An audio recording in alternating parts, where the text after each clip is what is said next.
Today, we're going to do something a little different. We're not just talking about a brand or a company.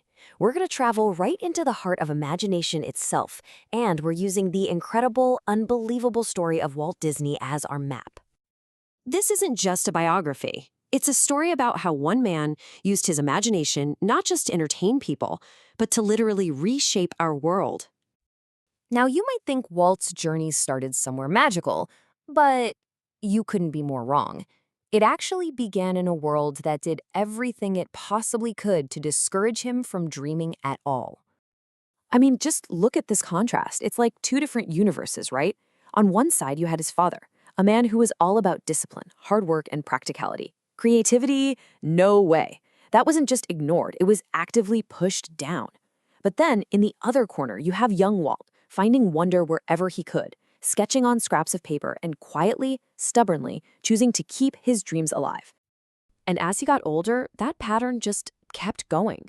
He faced one rejection after another. He'd try out for jobs, only to be told time and time again that he just didn't have what it takes. He was dismissed, overlooked, and completely misunderstood. And then came this, the ultimate, most unbelievable irony.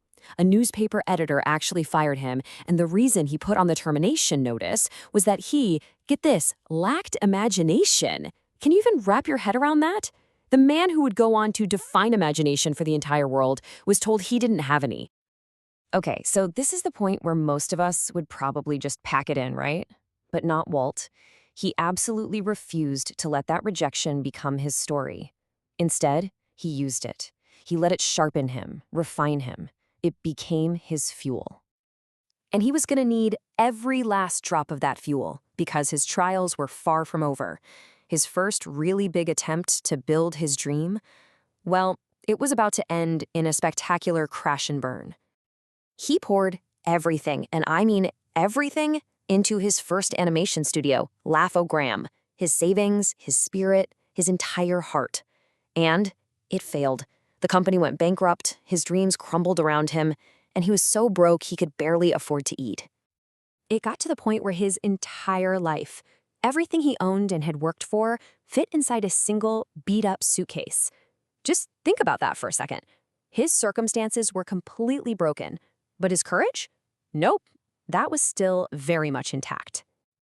And this is where the story gets really wild. It's a total roller coaster. So, he's got nothing left. He buys a one-way ticket to California to start over. He creates a character, Oswald the Lucky Rabbit, and it's a huge hit. He must have thought, this is it. I've finally made it. But then, boom, 1928. Thanks to a sneaky little clause in his contract, the character is stolen right out from under him by the very people he trusted. Imagine that heartbreak. The betrayal.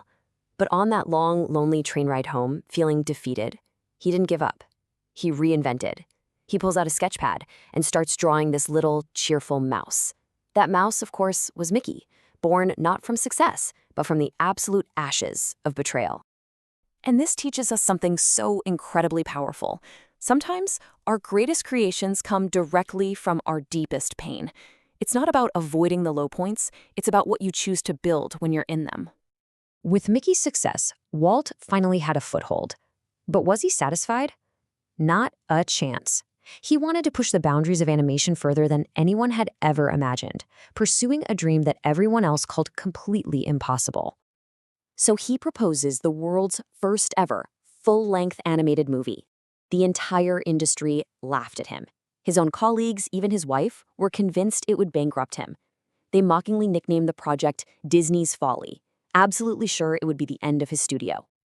But Walt named it Snow White and the Seven Dwarfs. And when it was finally released, it wasn't a folly at all. It was a masterpiece, a landmark in cinematic history that silenced every single critic and proved that imagination, when it's backed by courage, has no limits. But Walt still wasn't done. He then asked a question that would change entertainment forever. What if you could build a physical place where fantasy becomes real? A place where you could literally step inside the worlds you loved on screen? And here we go again. The world told him he was crazy. Critics mocked the idea. Investors saw it as a terrible financial risk, and nearly every single bank turned him away. No one could see the vision, no one but him. So what did he do? He built it anyway. And that brings us to the real message of this whole story, what the life of Walt Disney can teach all of us about our own potential. You know, when you strip it all away, Walt's success didn't come from luck or connections or having a ton of resources. He rarely had any of those things. He succeeded because he had the one thing that mattered most: courage. The courage to imagine boldly, to fail publicly, and to get back up and begin again and again and again.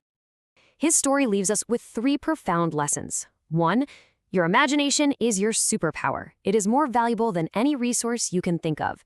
2, failure is never a dead end, it's just a turning point. And 3, courage is the price of admission for any dream worth having. Look, you have an idea, a spark, a dream that's waiting inside you right now. It's waiting for one thing: permission. And as Walt's story shows us, that permission can't come from anyone else. It has to come from you. Let's end with Walt's own words, a simple but powerful truth. All our dreams can come true if we have the courage to pursue them. The only thing standing between your dream and reality is that choice, the choice to be courageous. So, what will you choose?